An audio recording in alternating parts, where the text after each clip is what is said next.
আফসোস আজকে দুনিয়ার মধ্যে টিকটকার দিয়ে ভরে গেছেন, বলেন ঠিক কিনা? টিকটকার আর টিকটকার। একটা ছেলে দেখে টিকটক করলে ভাইরাল হয় না, ভাইরাল কখন হবে? পাশের বন্ধু শয়তানে বুদ্ধি দেয়, বন্ধুরে ভাইরাল হওয়ার অন টাইম ব্যাপার। কি টাইম বলেন? ওয়ান টাইমের মধ্যে তুমি ভাইরাল হইবা।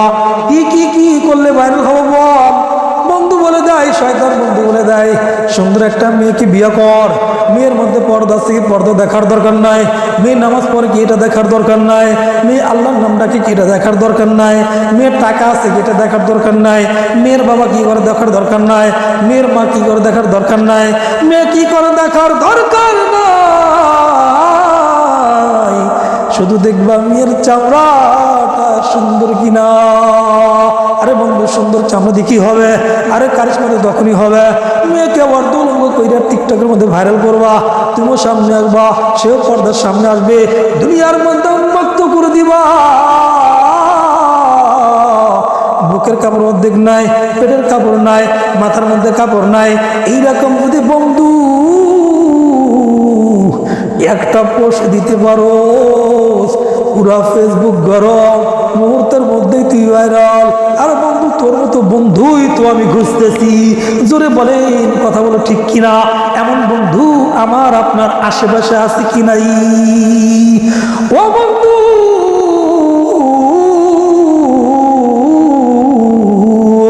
শুনে রাখো, শুনে রাখো, আল্লাহ রাব্বুল আলামিন একটা মেয়ের চুল থেকে মাথা থেকে পা পর্যন্ত আল্লাহ প্রত্যেকটা অঙ্গকে ঢেকে রাখা ফরজ করে দিয়েছে। তুমি আজকে তার উপর জুলুম করেছো, তুমি আজকে তার উপর নাফরমানি করেছো, তার অর্ধ উলঙ্গ বেহায়াপনা অবস্থা মানুষের সামনে তুলে ধরেছ। তোমার স্ত্রী হালাল স্ত্রীকে হারাম করেছো মানুষের সামনে, মানুষের চোখের মধ্যে জেনার, তুমি জেনার একটা কারখানা খুলে দিয়েছ। ও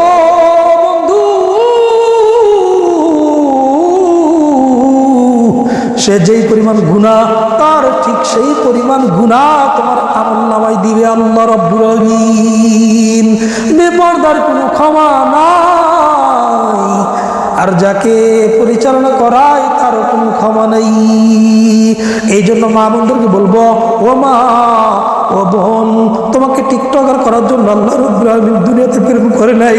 তোমাকে তোমার পেটের কাপড় উঠাইয়া, বুকের কাপড় উঠাইয়া মানুষকে দেখানোর জন্য আল্লাহ তোমাকে দুনিয়ার মধ্যে পাঠায় নাই। তোমাকে মানুষকে দেখানোর জন্য, নাচার জন্য, গাওয়ার জন্য, আল্লাহ গায়িকা বানানোর জন্য সৌন্দর্য দেয় নাই। তুমি সৌন্দর্য এই জন্য মা, যখন তুমি পর্দা তখন সুন্দর, যখন তুমি উলঙ্গ তখন তুমি কুত্তার থেকেও নিকৃষ্ট।